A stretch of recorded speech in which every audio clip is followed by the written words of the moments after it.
Bienvenidos al Profano de Dios, donde las historias no se narran, sangran.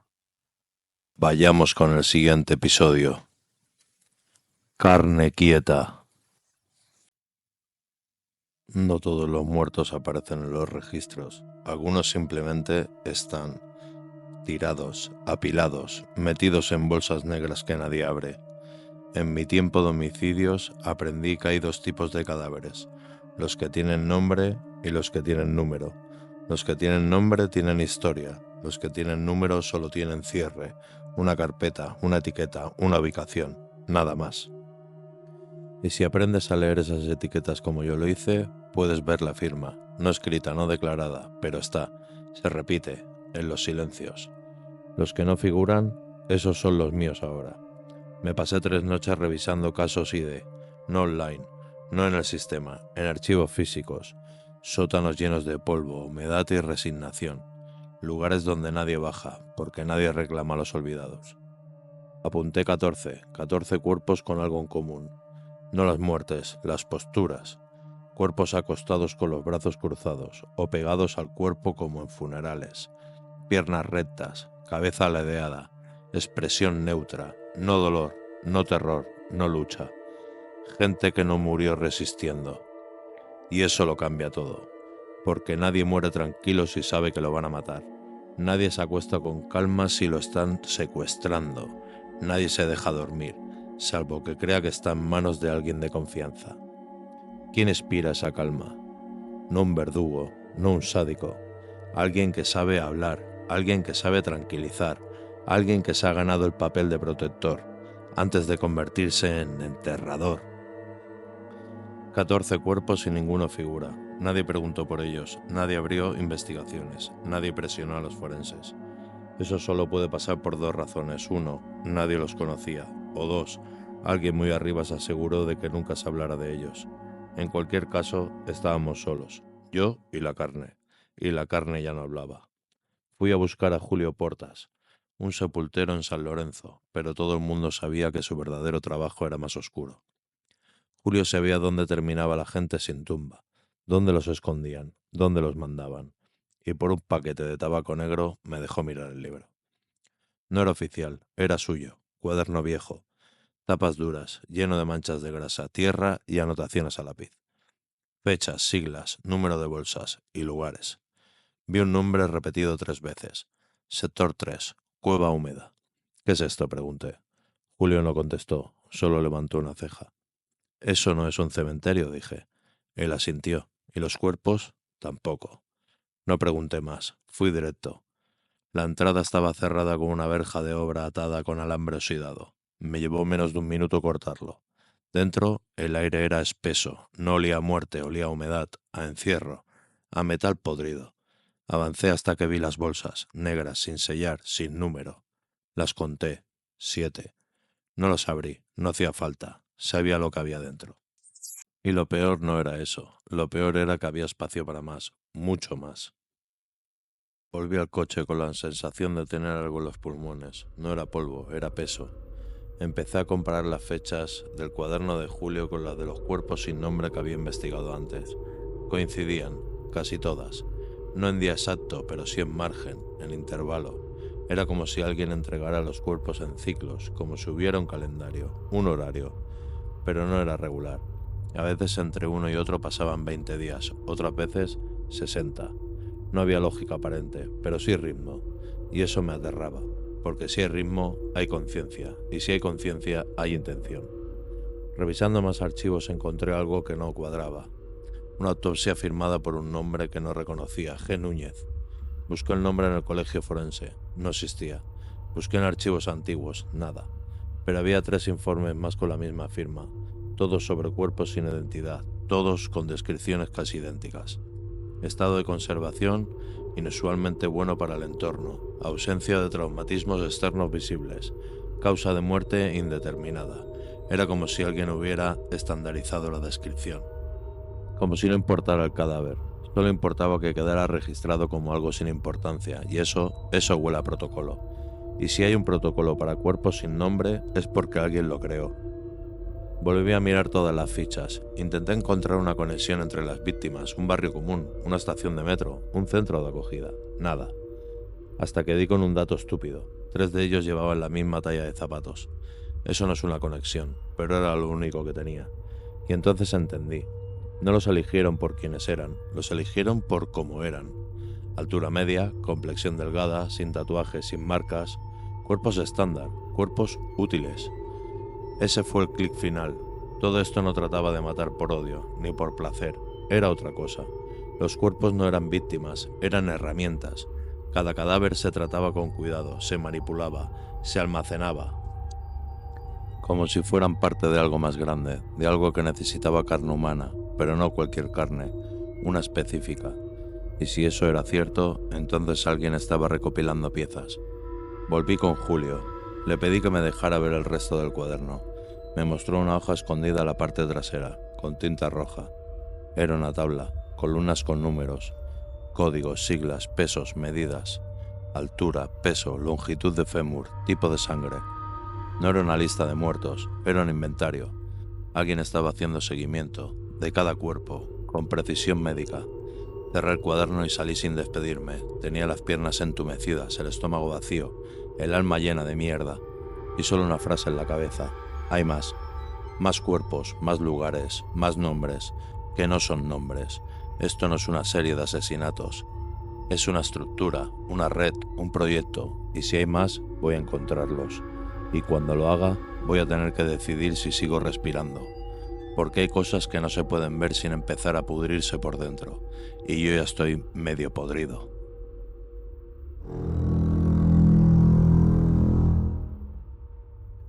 Lo primero que me desconcertó fue encontrar un cuerpo que no encajaba, no cumplía el patrón, no estaba en la secuencia. Lo dejaron en un campo de fútbol del barrio, de noche, bajo la lluvia, tirado, como si lo hubieran querido hacer pasar por una paliza, pero no colaba, porque el cuerpo tenía esa rigidez blanda, ese tono apagado, la carne estaba quieta. El forense apuntó, muerte por paro cardíaco inducido, pero no sabía lo que yo sabía. Y entonces vi algo que me hizo tragar saliva en seco. Tenía las muñecas cubiertas por una venda, no sucia, blanca, reciente. La que retiré y vi las marcas. No eran cortes, eran agujeros simétricos, como si alguien le hubiera instalado algo o conectado algo. Ahí supe que este cuerpo no era parte de la serie original, era otra cosa, un cruce, una bifurcación, una actualización. Y que lo que fuera que estaba haciendo esto había cambiado de fase. Volví a repasar cada autopsia de los cuerpos anteriores. Había algo que me incomodaba. En cada ficha había un apartado sellado solo para área técnica. Nunca había prestado atención a eso, hasta ahora. Contacté con una vieja colega, ya retirada, que me permitió ver uno de los informes originales. No fotocopias, el documento físico. Y cuando lo abrí, lo vi. Se habían extraído partes internas de los cuerpos, no órganos enteros, ni tejidos visibles, fragmentos, trozos, cortes quirúrgicos de zonas específicas, cartílagos, nervios, ganglios. ¿Pero para qué? Nadie saca un ganglio linfático por accidente, nadie abre una espina dorsal sin tener una razón. Y eso me hizo pensar, no solo recopilan cuerpos, están montando algo.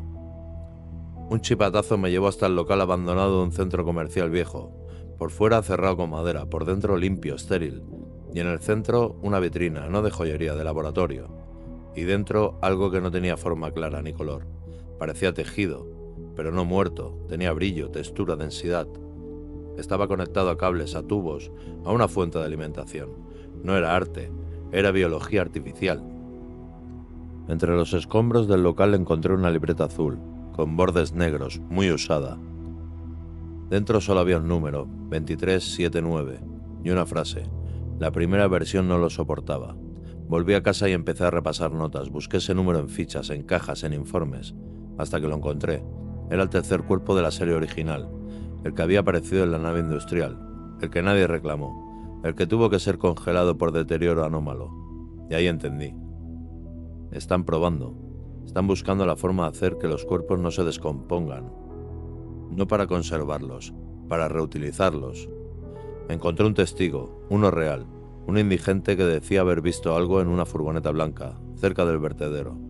No hablaba bien, no recordaba detalles, pero al mencionar la camilla se le cortó el aire. No por miedo, por culpa. Dijo que ayudó a mover el cuerpo, que le pagaron por cargar, por tapar, por no mirar, y que cuando abrió la lona vio los ojos del muerto, y los ojos lo miraron. Eso dijo, y no volvió a hablar, nunca más. Según los papeles, todo esto no existe. No hay muertes, no hay cuerpos, no hay evidencia. Pero si juntas todo lo que no encaja, todo lo que no figura, todo lo que fue desviado, tienes una historia. Una que no se cuenta en voz alta, porque no tiene principio, y mucho menos fin. Volví al archivo municipal, con una sola meta, encontrar al tercero. No al tercer muerto, al tercer implicado. Porque esto no se hace solo, no con este nivel de estructura, no con estos recursos. Y entre papeles viejos, sellos rotos y expedientes de construcción olvidados, encontré un nombre tachado 3 veces. Mateo Sierra. Trabajó como técnico en hospitales, luego desapareció. No hay foto, no hay ficha. Solo una frase en la parte trasera del documento. Traslado voluntario. ¿Voluntario a dónde? ¿A qué? ¿Para quién? Y lo más inquietante, ¿por qué estaba su nombre en un archivo de urbanismo? Empecé a seguir el nombre, a buscar restos, ruidos, marcas, rumores. Y llega a un punto ciego del alcantarillado, donde las rutas de mantenimiento están alteradas, borradas, incompletas. Bajé con linterna, botas de goma y el corazón encogido. Y allí lo escuché. No voces, no gritos. Respiración, lenta, amplificada, profunda. Como si algo muy grande estuviera durmiendo, o esperando. No todas las desapariciones se denuncian, algunas se murmuran, se intuyen, se cruzan en los bares, en las colas del ambulatorio, en las salas de espera. A fulano hace días que no le veo. La chica esa del carrito ya no pasa por aquí. Frases que suenan a fondo, como el crujido de una casa vieja. Y si escuchas bien, si sabes oler, ves la grieta. La grieta entre lo que la ciudad ve y lo que el sistema registra. Y por esa grieta se filtran ellos, los que no deberían haber desaparecido. Volví a su suelo, no al mismo, otro, uno que me pasó un informador que había trabajado sellando tramos de galerías. Me dijo, ahí abajo hay algo que no está en los planos, una puerta blanca sin pomo. Y estaba. No era una puerta, era un muro con forma de puerta, como si lo hubieran cerrado desde dentro. Al tocarla sentí una vibración leve, como si respirara.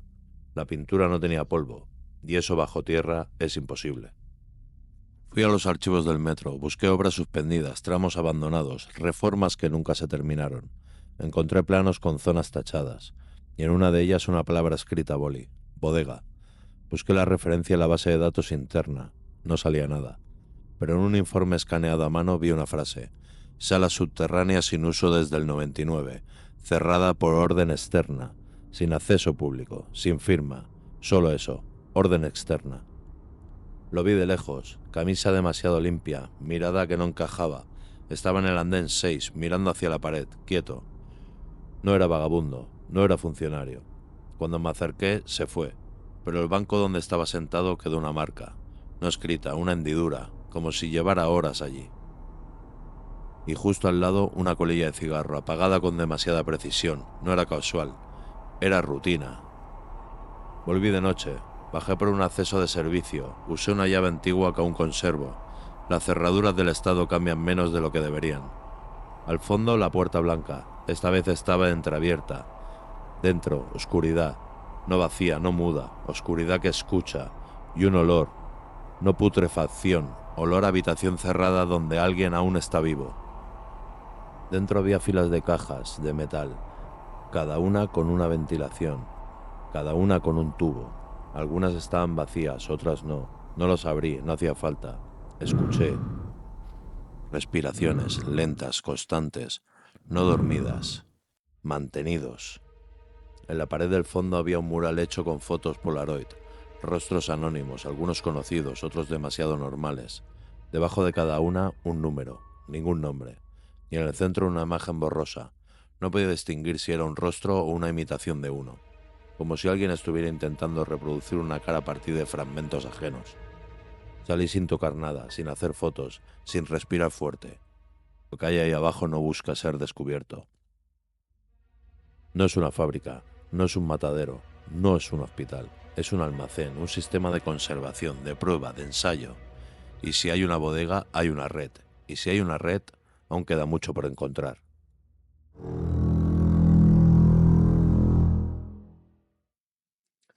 Lo encontraron en un aparcamiento, sentado sobre un bordillo, parecía dormido, tenía los ojos cerrados, las manos sobre las rodillas, como esperando. Pero llevaba muerto al menos 8 horas. No tenía documentación, nada en los bolsillos, las huellas no arrojaban coincidencias, y sin embargo lo había visto antes. No sabía dónde, ni cuándo, pero su cara tenía esa textura que se queda en la retina cuando algo no está del todo bien. Pregunté por él en todos lados, nadie lo conocía, nadie lo había visto, nadie sabía su nombre. Era una pieza sin historia, una máscara sin actor, y eso encajaba demasiado bien con todo lo que ya sabía. Una fuente me pasó un dossier, carpeta vieja sellada con olor a humedad y miedo. Dentro, fotos de cuerpos desaparecidos, no oficiales, ni compartidos, pero que alguien se había tomado la molestia de archivar. Uno de ellos era mi hombre, sin expediente. Con fecha hace 4 años, la foto no era de un cadáver, era de alguien caminando por un pasillo de hospital, vivo, saludable, con la misma cara, la misma, y la misma expresión, ausente. Busqué el origen de la imagen. Venía de un hospital cerrado tras un escándalo de desapariciones. Lo habían clausurado en silencio, sin prensa, sin juicio. Y en sus registros encontré nombres duplicados, pacientes con los mismos datos en distintas fechas, como si alguien los hubiera reciclado. Identidades que no nacen, que no mueren, que solo se activan. Cerca del hospital había un almacén logístico, cerrado desde hace una década. Dentro, cajas con etiquetas numéricas, ningún nombre, ningún destino. En una de ellas encontré ropa doblada, nueva, y una carpeta con datos médicos, todos en blanco, excepto una cosa, una foto. Era la cara del hombre del aparcamiento, bajo la imagen una palabra escrita a mano, pieza. Logré colarme en una conferencia de medicina legal. En un panel sin público mostraron un caso curioso, un cuerpo sin identificación, en perfecto estado de conservación, hallado en condiciones extrañas. Los ponentes hablaban de análisis de tejidos, de posibles nuevas técnicas de criopreservación. Nadie preguntaba de dónde había salido, nadie. Y entre los asistentes reconocí una cara. Mateo Sierra. No como médico, como observador, sentado, quieto y anotando. Empecé a revisar fotos, a comparar cráneos, rasgos, medidas, y apareció un patrón, el mismo rostro, con variantes mínimas, en al menos 3 cuerpos distintos, no clones, no hermanos, variaciones, como si alguien estuviera probando, hasta dar con el equilibrio exacto. Un documento anónimo llegó a mi buzón. Sobre, sin remitente, solo el archivo impreso de un forense con mi nombre en la cabecera.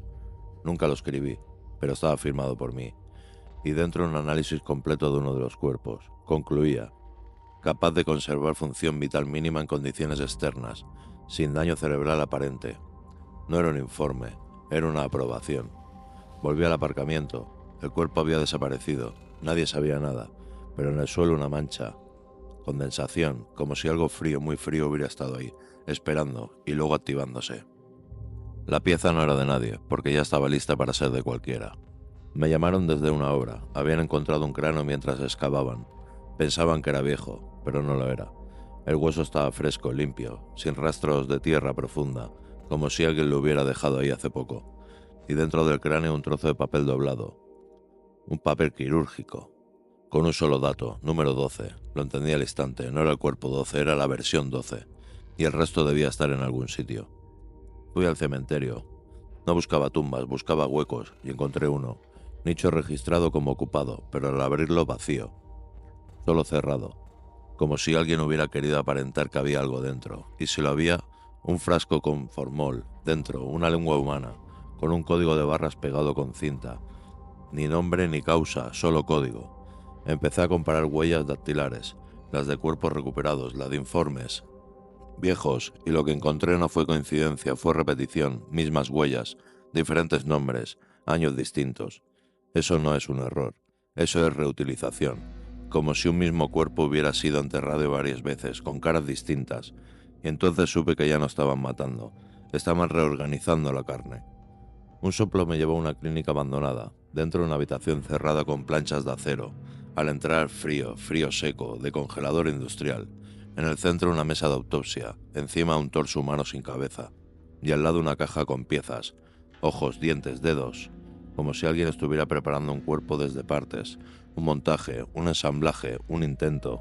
¿De qué? No lo sabía, pero no era humano, no como lo entendemos. Encontré una serie de informes rotos en una papelera del archivo judicial. Decía que había un caso de suplantación de identidad, pero no documentos, con cuerpos. Habían detenido a un hombre que juraba que alguien con su cara vivía en su casa, usaba su voz, conocía sus recuerdos. Fue ingresado, silenciado, diagnosticado con psicosis grave, y luego desapareció. Pero su denuncia había quedado, medio quemada, medio oculta. Lo que contaba era exactamente lo que yo sospechaba. Una antigua escuela infantil cerrada tras un incendio, las ruinas aún estaban en pie, pero bajo el gimnasio encontré una trampilla. Bajé. No era un refugio, era un laboratorio. Mesas de disección, colgadores, pantallas apagadas y un tanque, no lleno, pero con algo dentro. Algo que tenía forma humana, pero no movimiento humano. No lo describo porque no quiero recordarlo, pero se movía lento bajo el líquido, como si estuviera esperando instrucciones. Fui al registro de desaparecidos, crucé nombres con altas hospitalarias de clínicas privadas. Encontré algo imposible, gente dada por muerta que había sido atendida después de su muerte, no una vez, varias, como si sus cuerpos hubieran seguido usándose, viviendo, circulando. No almas, no personas, solo carne funcional. Cerré el cuaderno esa noche con las manos heladas. Afuera llovía, dentro no sabía si temblaba de frío o de certeza, porque entendí algo que no había querido admitir. Muchos de los cuerpos que vi morir no estaban muertos, no como creíamos, estaban en pausa, en uso, en espera, y lo peor de todo es que alguien los sigue recogiendo. Ni con prisa, con calendario, con selección, con intención, y lo que nunca se enterró, pronto va a querer salir. En una caja de cartón podrida, entre informes forenses antiguos, encontré una foto. Polaroid de esas que amarillan por los bordes. Un grupo de personas frente a un contenedor gris, 5 hombres, 3 mujeres, ninguno reconocible, hasta que enfoqué el centro. El rostro girado, la boca medio abrir. Era yo. No en presente, ni en futuro. Yo hace más de 20 años, y no recordaba haber estado ahí. Busqué el número de referencia que tenía la foto escrita al dorso. Me llevó un expediente judicial cerrado en 2003. Mi nombre figuraba como agente principal. Caso cerrado por falta de pruebas, pero nunca trabajé ese caso. No lo recuerdo. Nada de lo que aparece en ese informe tiene sentido, y sin embargo mi firma está en cada página. En un almacén del archivo encontré 400 VHS sin etiqueta. Las llevé a digitalizar. Eran grabaciones de vigilancia. En todas aparecía yo, no como investigador, como parte del grupo que manipulaba cuerpos. Entrando en instalaciones, abriendo bolsas, revisando muestras, yo. Pero no era yo. Era alguien con mi cara, mis gestos, mi voz, pero vacío. Recibí un archivo sellado con mi nombre, informe interno, clasificación alta, dentro una carta de autorización para un proyecto piloto, firmada por mí, con fecha del 99, un año antes de que yo entrara en homicidios, y el documento una frase. El sujeto cero ha sido validado para el experimento de sustitución secuencial. No lo vi venir, no escuché pasos, solo sentí que había alguien en la habitación, y cuando giré, ahí estaba, de pie, mirándome, con mi cara. Pero los ojos eran otros, negros, sin profundidad. No habló, no se movió, solo me miró. Y luego salió, como si supiera que ya no hacía falta convencerme de nada, porque ya estaba todo dicho. Durante 3 noches, cada espejo en el que me miré reflejaba algo que no cuadraba. El gesto, el parpadeo, el ritmo de la respiración. No era paranoia, era desajuste, como si mi cuerpo supiera que ya no era solo mío. Revisé todo mi archivo personal, grabaciones, fotos, recuerdos, y en cada imagen, en cada vídeo, había algo extraño, un desenfoque, una sombra, una interferencia, como si alguien hubiera ido editando mi historia a medida que me acercaba. No para borrarme, para dejar una versión funcional. Volví a la primera escena, la casa quemada, el barrio muerto, y supe al entrar que ya había estado allí. No en esta vida, no con esta mente. Pero ese aire yo lo había respirado, esa madera, ese silencio, esa sangre invisible en las juntas del suelo. Ya lo había visto, porque no estoy investigando un caso, estoy investigándome a mí mismo, o a quien alguna vez fui.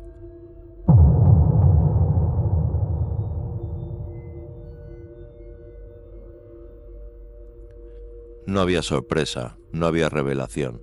Lo sabía desde el principio, desde la primera vez que vi esa carne demasiado quieta, desde el primer cuerpo sin rostro. Todo esto no era una investigación, era una recuperación de memoria, porque yo ya había estado dentro, no como testigo, como parte.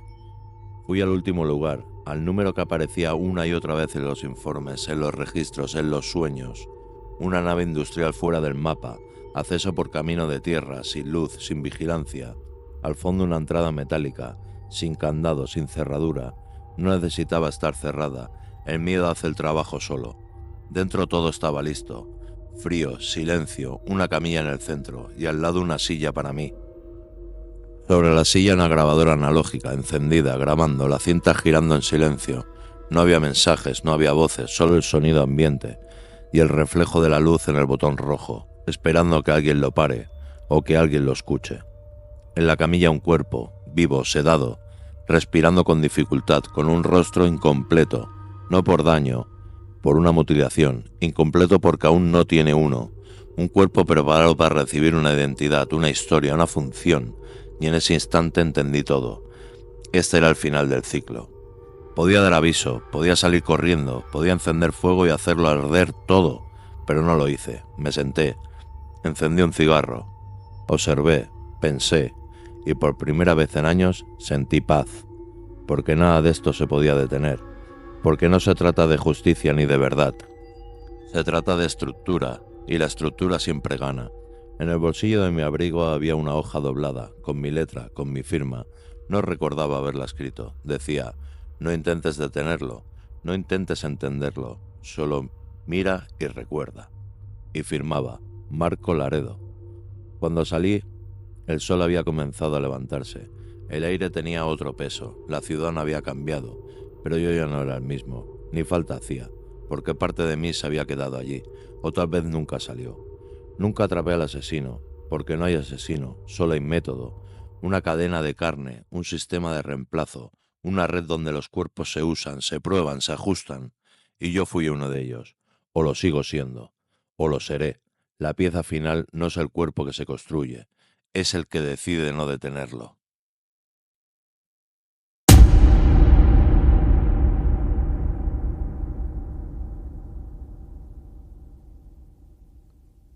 Esto fue todo. No hubo justicia, porque no la buscaba. No hubo captura, porque no había quien atrapar. Cada voz que escuchaste, cada cuerpo nombrado, cada pieza ensamblada, fue parte del ciclo. Y si llegaste hasta aquí, es porque ya eres parte de él. El profano de Dios.